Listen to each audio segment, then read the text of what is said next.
Hello everyone and welcome to the Magical Rosary with Santa Muerte. I'm Luna Eclipse, a devotee of Santa Muerte. Just a little about me again. I've been dedicated to her for going on 3 or 4 years now and working with her for over 8 at this point. I've been creating and teaching her rosary classes for a year and a half now, and by the end of this year, this 52-week content will be completed and online as a paid course. I do still teach one free workshop online on Second Life every Monday evening at 5 p.m. Pacific Standard Time for that.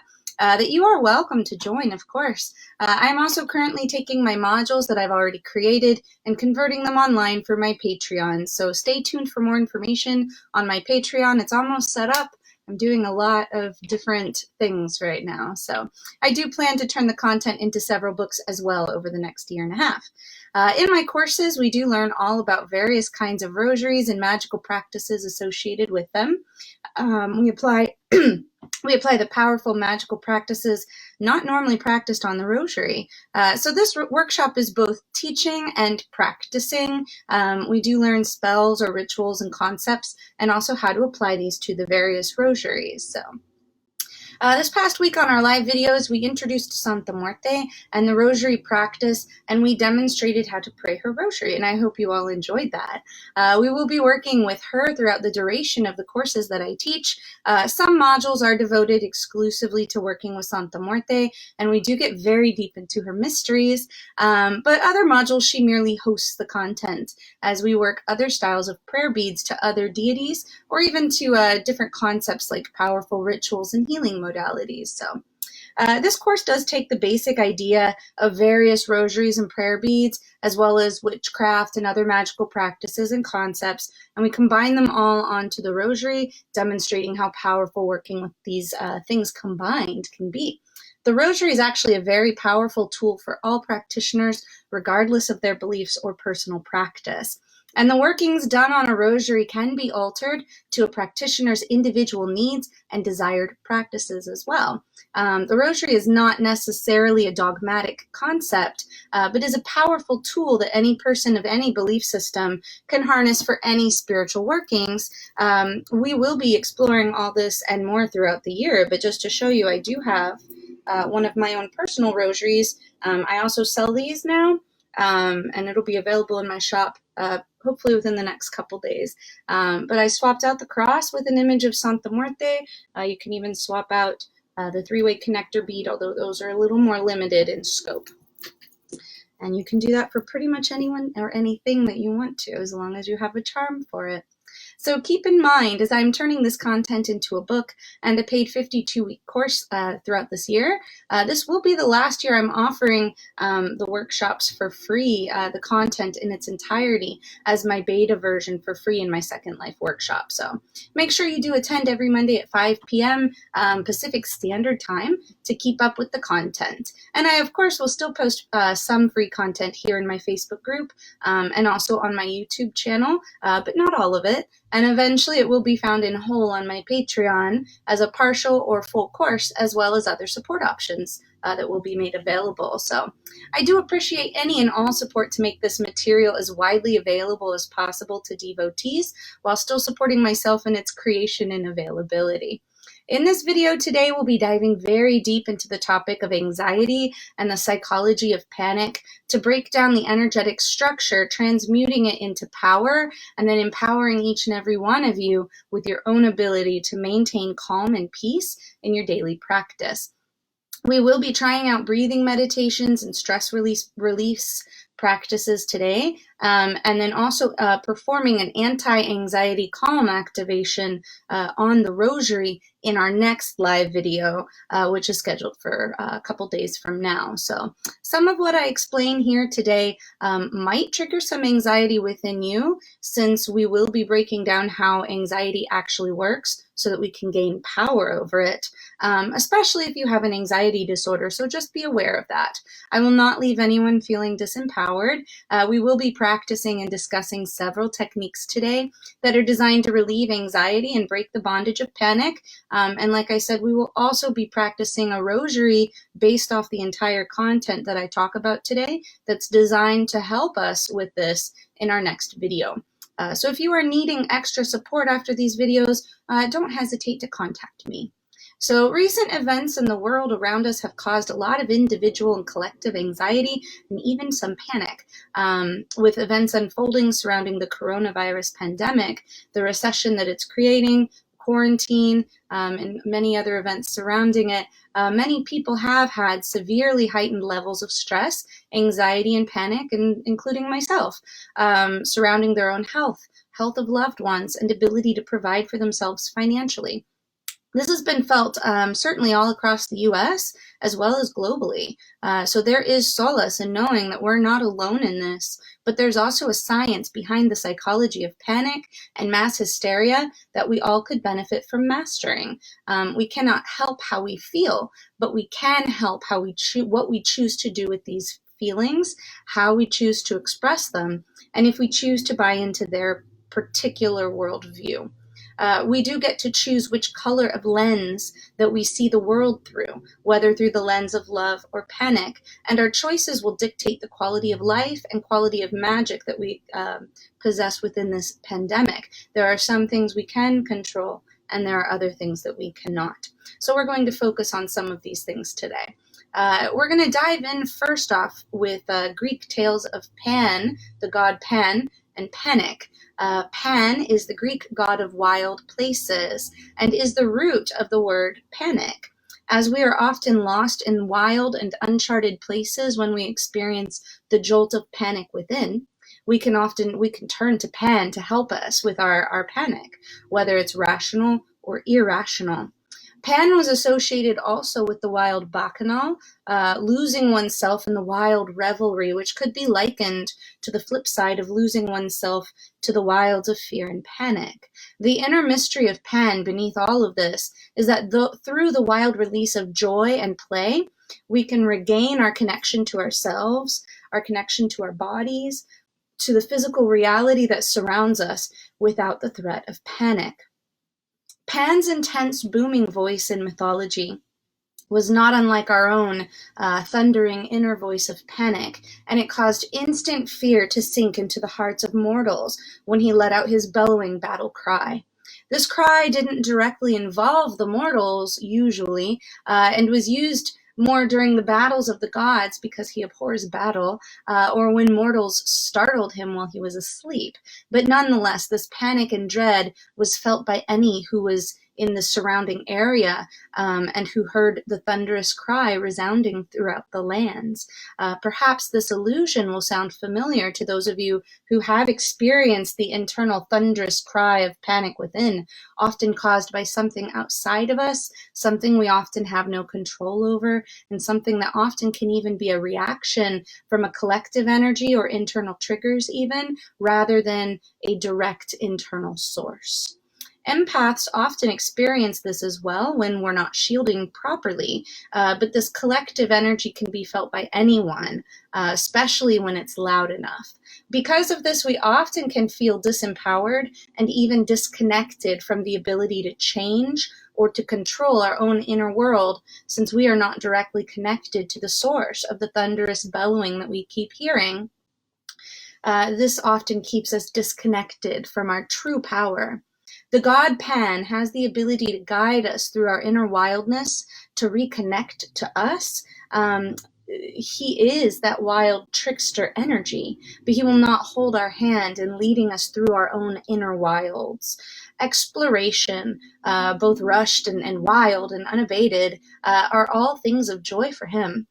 This is where we find his mysteries and secrets for dispelling the call of panic. And in my course, I do go into this a little deeper, and we actually have a rosary dedicated to Pan through ecstatic trance, where we release through ecstatic trance. But through this, he reminds us to keep our curiosity piqued. And instead of feeling the rush of fear, turn instead to the more open energies of curiosity and exploration within, and your own reckless abandon of enjoying these things. Pan isn't afraid of getting out of control a little bit or losing himself to the wilds. He teaches us to celebrate everything, including playing with the darker energies or energies of fear, reconnecting to our own divine self and present moment through wild, uncontrolled ecstasy. Part of our divine and powerful wildness, after all, is that which cannot be controlled or even understood. That is what makes us mysterious, magnanimous, and powerful. In this way, working with the god Pan can be a very powerful way to connect deeply out of joy and wonderment to your energies in shadow, in the subconscious, and even your deep primal fears, by creating a kind of danse macabre, as they would say, that one might see in medieval depictions of death itself about the time of the plague. This is often the most universally recognized human fear as well. Death usually is. Fear will always be there, but we can choose to see the world from a different lens while still acknowledging this fear, surrendering to this fear, but buying into a worldview of fear keeps us disconnected from our divine power, whereas surrendering to our joy while still acknowledging our fear allows us to be connected back to our power. So this now brings us to the psychology of panic. People with anxiety or who are experiencing the effects of panic, clinically speaking, will chronically overestimate the bad things that will happen and underestimate their own abilities to cope.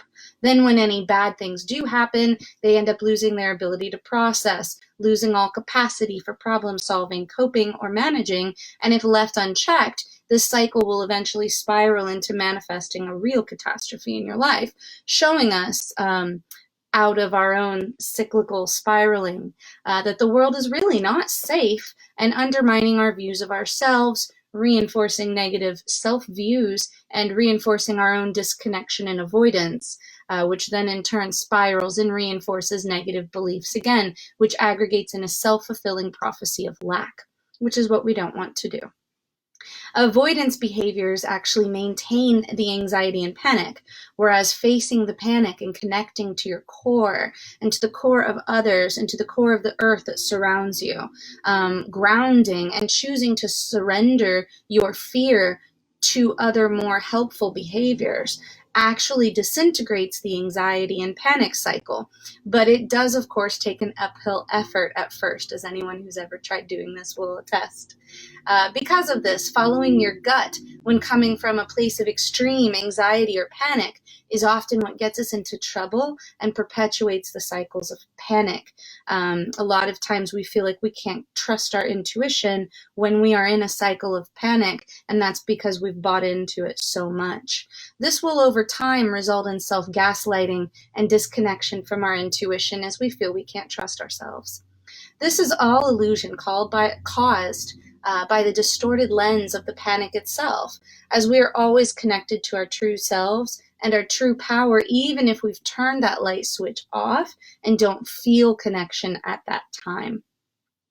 All that's required, although of course it's much more simple to accomplish than a simple statement I'll tell you here, but all that is required is a return to connection, a return to the present moment that you're in, disintegrating the feedback loop and the downward spiral to return yourself to a state of calm, of groundedness, of trust and love, of being here in the present moment in your body.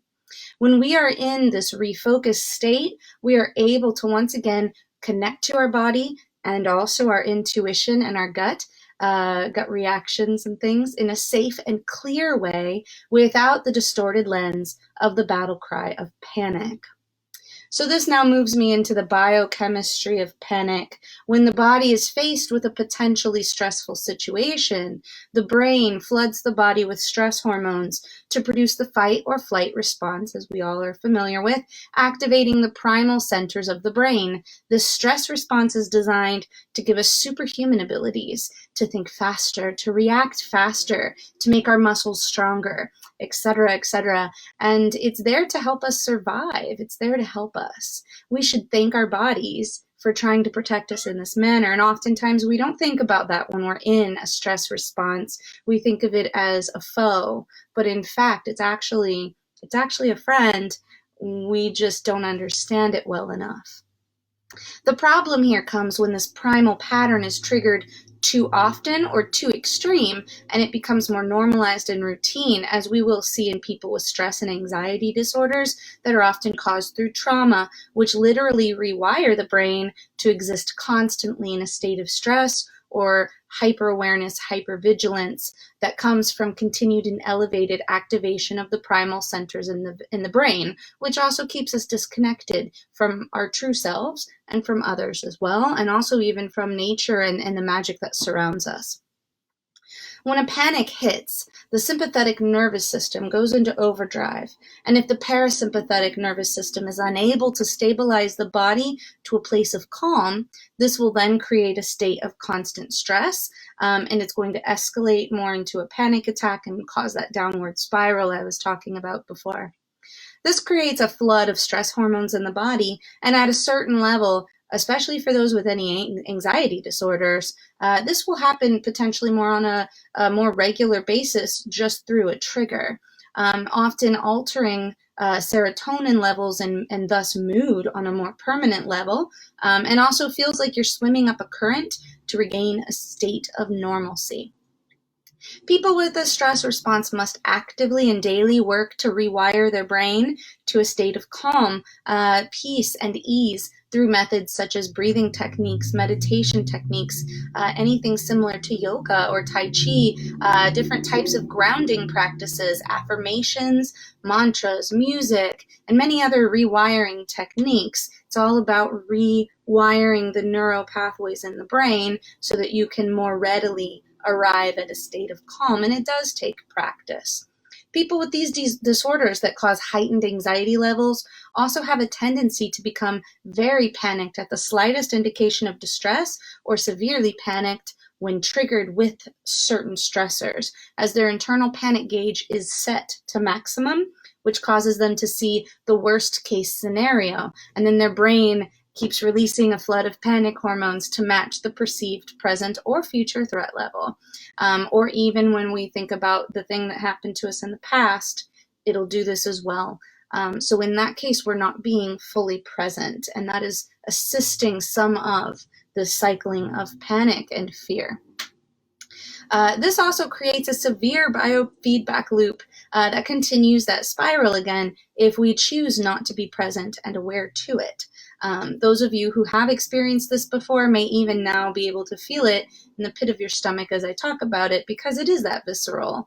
It can, however, be overridden and overwritten, replaced with calm by connecting back to the body and to the present moment through breath, through safe, repetitive movement. And that's why I suggested yoga or Tai Chi, because yoga is great for this, as it also incorporates stretching and opening body movements, which reinforces the mind-body connection.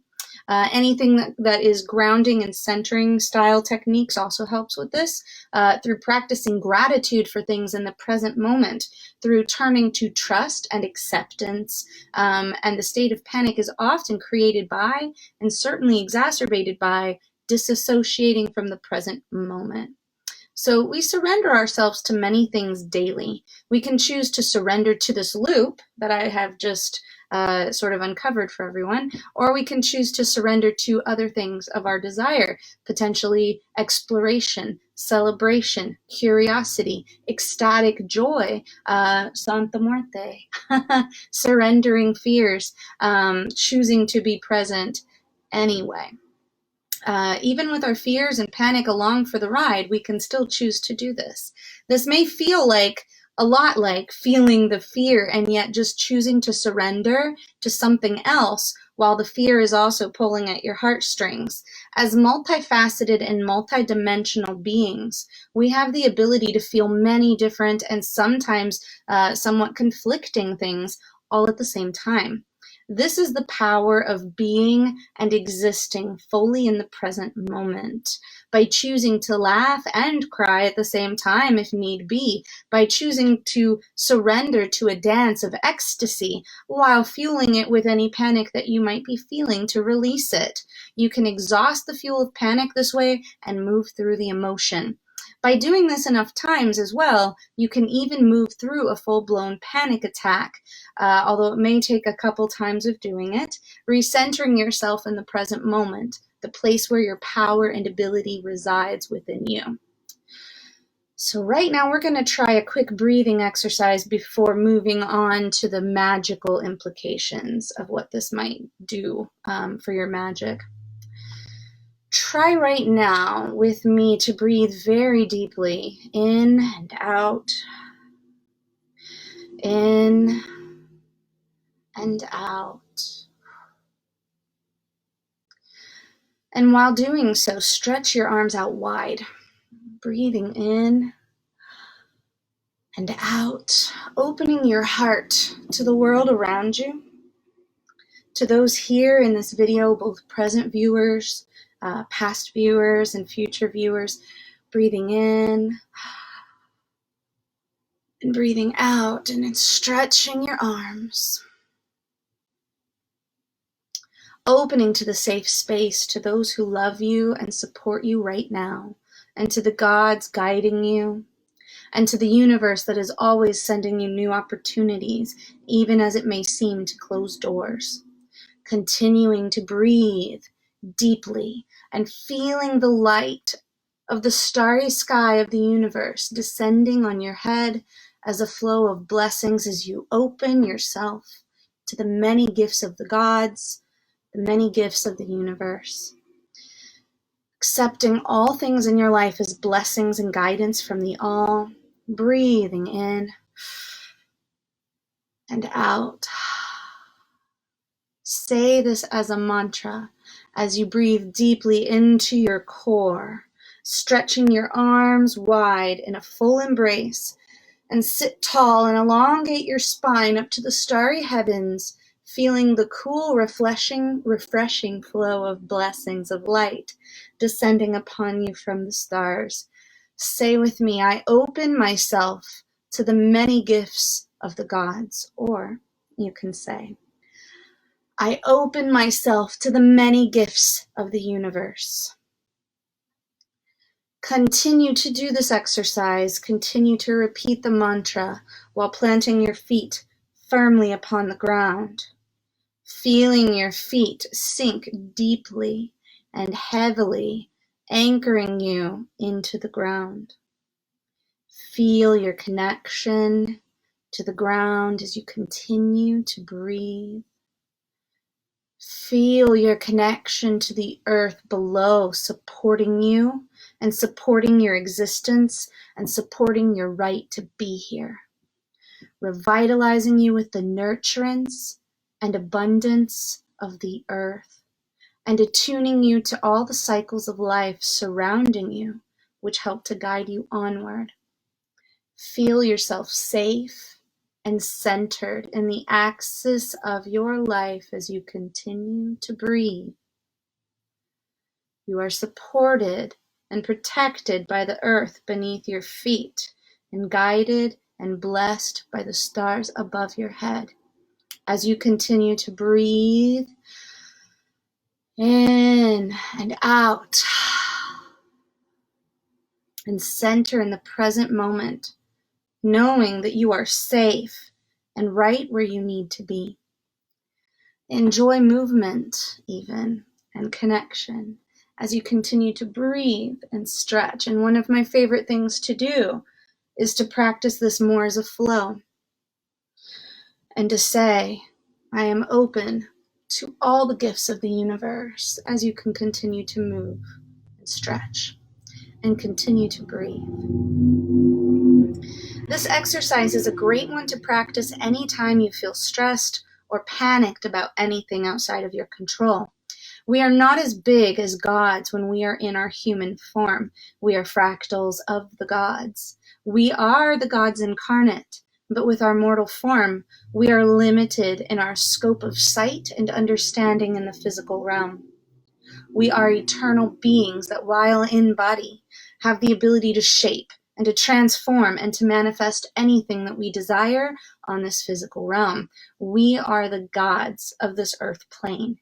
We cannot fully embody our eternal power of the gods while inhabiting a mortal and finite shell, but we are always connected to our power that is beyond our earthly form. We are always connected to it.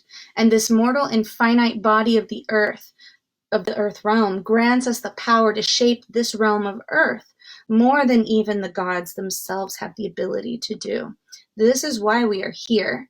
This is why we have a mortal form. We are the gods of this realm, the creators, but we can only embody this power on this realm when we are fully present in our body, when we fully occupy the physical realm surrounding us, our physical body and this present moment, and bring our power down to this plane. Which brings me now to what panic does to our magic. The art of manifesting your magic, your dreams, your desires, is only able to be fully accomplished by being present and centered in your body, by fully occupying your physical form, by fully being present in this moment in your body. Your body is the pentacle of earth, more powerful than anything you could place upon your altar. It is the vessel of creation upon this earth realm. What do you want to manifest? What do you want to make happen upon this earth? Rise above the supposed limitations that you feel when you think about those questions.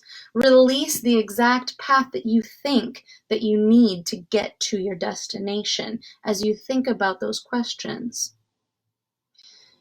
And as you think about those questions, focus solely on the desired outcome, solely on what it is that you desire. What is it that you want to manifest? What do you want to make happen upon this earth? Focusing solely upon the outcome. This is what you can make happen when you're in your body by channeling your magic, the emotions that you possess, the raw power within you, no matter what it may be. If it's panic, if it's happiness, it doesn't matter. It is your power and it's what you're experiencing. It is your energetics. That is what you have. That is what you can channel. You can create anything you desire. You can channel this through your energy centers, the chalice, the chakras within you, to birth them through your hands, your feet, your voice, your actions, your writing, your music, whatever it may be. Anything upon this earth plane can be made possible through your body, the pentacle. This is the secret to manifestation. You must be present in your body, and you must be present in this moment. Connection to our body and this plane is the catalyst for the manifestation on the earth plane. Manifestation comes from being present, from fully inhabiting your body and calling out from the earth realm with your magic and energy and vibration, with the entirety of your being, all the good and all the bad. Your being inhabits more than just this realm of earth, and your God form exists upon all planes of energy. When we pull the reality from the ethereal into the physical realm of earth, from a place of love and hope and knowing that your vision will be made a reality in due time, it is in fact an inevitability. When we come from that place of peace and expectation, we are able to much more fully manifest what we desire, and we are also much more fully able to be in our power, allowing everything to help shape and transform that which we desire on this physical realm. This comes by trusting in the power of your magic and trusting in the gods or the universe to support your magic and its path. Being able to trust yourself, being able to know that you are enough, because you are the gods and the gods are you. You are the universe and the universe is you. This is a path of literally birthing a reality, and it is not without its pains. It is okay to acknowledge this. It is okay to feel this deeply and then harness this energy that you're feeling to help push your momentum forward with your goals and vision. Feed this energy into that forge, into that which you are manifesting. This can be an intense experience or practice at first, and it may be hard to balance initially, but it is an incredibly powerful way to alchemically transmute your own energy, processing and releasing and gaining extra momentum and creating what you desire. In this way, having an anxiety disorder can sometimes grant you a little bit of extra magical current that you can use for your own bidding. It is okay to feel deeply and to scream out if you're experiencing the birthing pains that sometimes will manifest as panic, but not to succumb to them, only to release them into your magic through the fire of your will and move through the pain, knowing that your vision is an eventuality and that you are fueling it every day. The goal is to feel and acknowledge the panic, but not to buy into it, to instead release it with love and compassion for what you are feeling. After all, it's simply your body trying to protect you. It's just your experience. It's what you're moving through, not what you're moving to. You need to trust yourself and trust deity and the earth and the universe that support you. Manifestation must come from a place of love and trust. Panic produces fear and isolation, disconnection from the powers needed to create and manifest, and ultimately disconnection from the very plane that you wish to manifest your desire upon. If your manifestation has produced less than desirable results in the past, or if it only came in halves, or if it came in starts and stops, this very likely could be why. We must be present and connected with love and openness to be a vessel that can manifest properly. This is something I personally have struggled with and continue to on occasion, as I have had CPTSD for basically just about 2 decades now. It will be 2 decades this fall.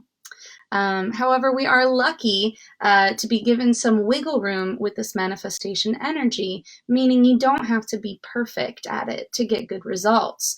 Simply just come back to center when you notice yourself slipping. For me, I might need one night of freaking out, and then I come back to center, and then I can manifest okay. Whatever it is for you, that's what you need to do. But it'll get you good results as long as you constantly come back to center when you feel yourself slipping, when you notice that you're starting to spiral back into those patterns. It is okay if we do this often to begin with, if you're not accustomed to recentering and refocusing yourself. It is okay. Or when in a place of panic, it's okay to constantly need to refocus until the panic subsides. It is sometimes helpful to have something that we wear, like an amulet or maybe a ring, that will remind us to come back to our bodies, to the earth, to a place of love and openness, trust, and gratitude.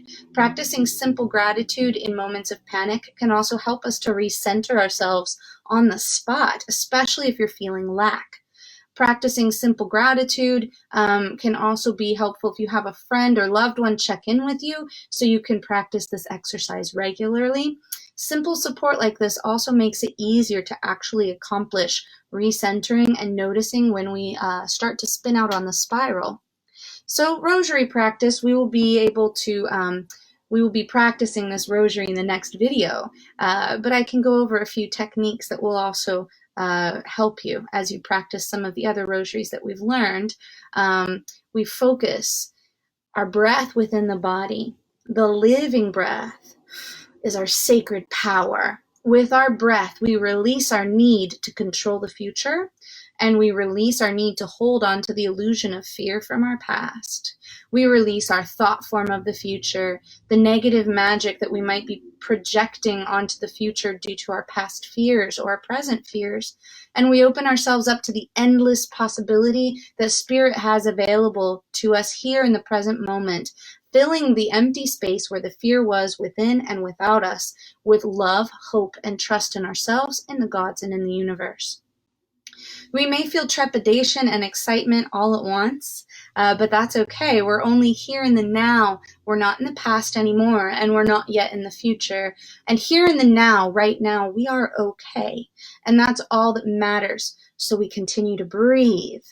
We breathe in this endless possibility, allowing it to fill us completely. And we speak the words of the rosary with our breath of life. As one breathes breath of life into a magical golem, breathing our intentions and our breath of life into each rosary bead, to the possibilities surrounding us, injecting each bead with our life as creators. So try this out with me. You can even do this without a rosary. As we inhale, get comfortable, I suppose. Get comfortable in the chair you're in. And as you inhale, we are made aware of all of the possibilities of this universe, as infinite as stars in the sky surrounding us. We exhale, allowing any fear or panic or anxiety to leave us as we feel empty, knowing that we are in the hands of the gods, in a state of grace, knowing that we help to create our universe, knowing that we are surrounded with all sorts of possibilities, knowing that anything worth birthing creates birthing pains. So we exhale, possibly even crying out, and release everything, leaving an empty void of peace within. On the breath in, we once again breathe in the endless possibilities surrounding us. We breathe in our power with our living breath from the universe that we are connected to. We breathe in the blessings of the gods until all of this fills our entire being where void once was. We breathe in the light of the stars in the sky, the light of possibility. We continue this cycle of breathing out and releasing, breathing in, and filling ourselves with hope throughout our rosary practice. This is a practice and visualization that you can also do on your own outside of rosary practice. Practice it until you feel a shift within. It might take several attempts at first. Just know that fluctuation is okay. The waves within, rising and falling with each breath, eventually makes way for the whole tide to flow back out to sea. Santa Muerte is actually the perfect deity to connect with at this time, as she is actually death itself.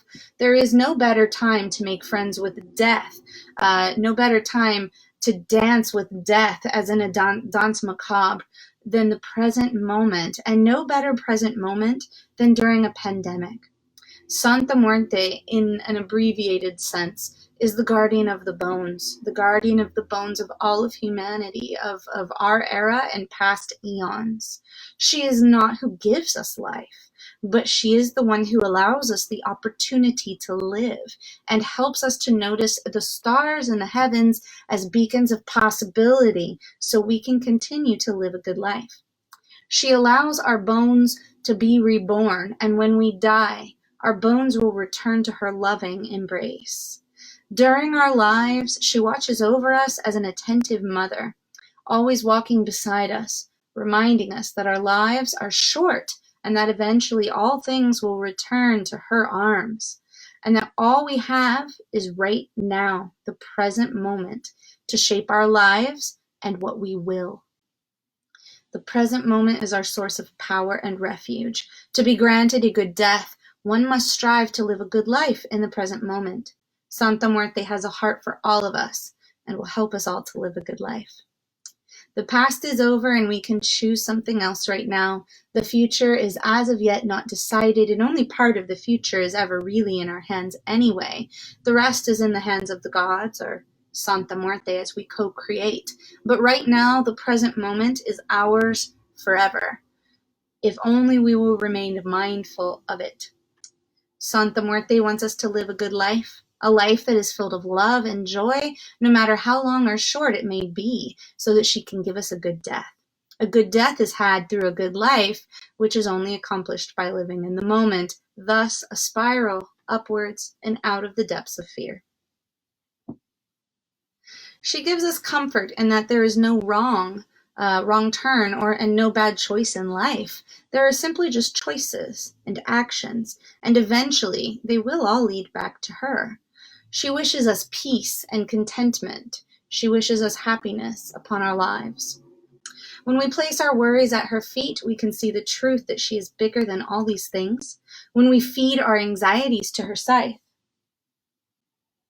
she cuts away our attachment to ego and to our fears, disconnecting us from hypotheticals, severing anything causing us pain and suffering, and places us in a safe place in the present moment. Her cloak protects us, creating a safe place of refuge, of peace, of healing, making it safe to be in the present moment. The scales are the balance of life and death, the circle, the wheel, our ultimate fate, paired with our current choices and what we choose to experience or bring into our lives. When we place our worries beneath her feet, we can see the truth that she is bigger than all our worries and that she is here on this earth to grant us a good life. We can see that she is the guardian of the veil and she will not allow harm to her children. She wishes to reap us only when it is our time. She will help connect us to our deep, dark, primal power and use our subconscious and shadow fears to our advantage, to transmute and incorporate them as power in our workings, if we choose to consciously do so anyway.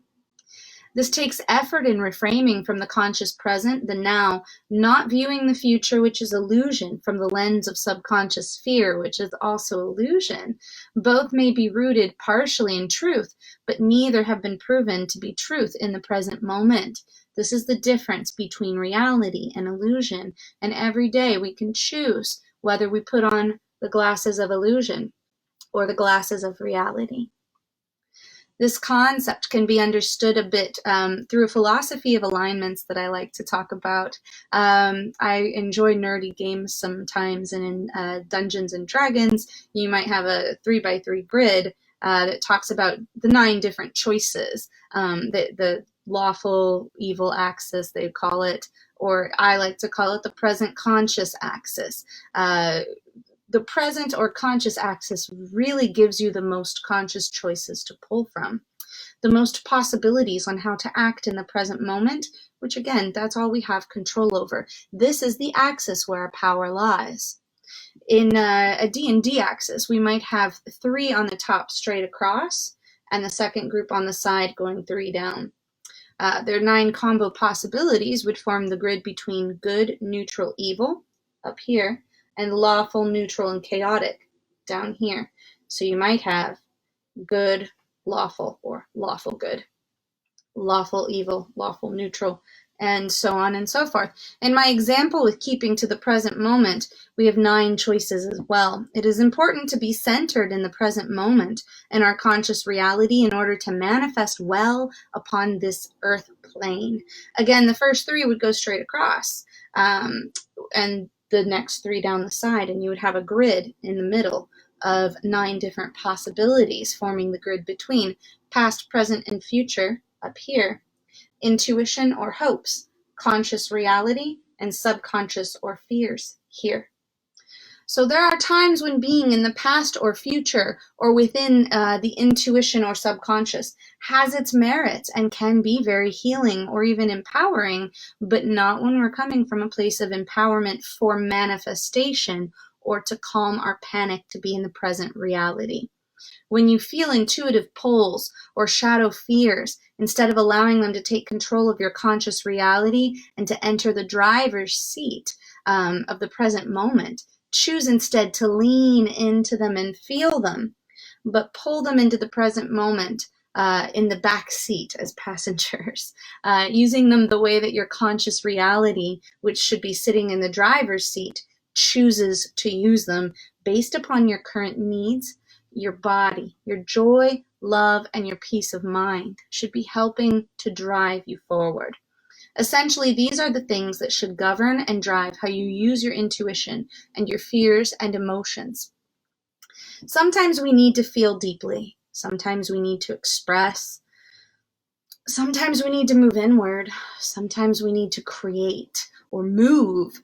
This can show itself as tackling a problem head on or tabling the problem for now and deciding to instead take a bath and to read or soothe or create art or play an instrument to express yourself.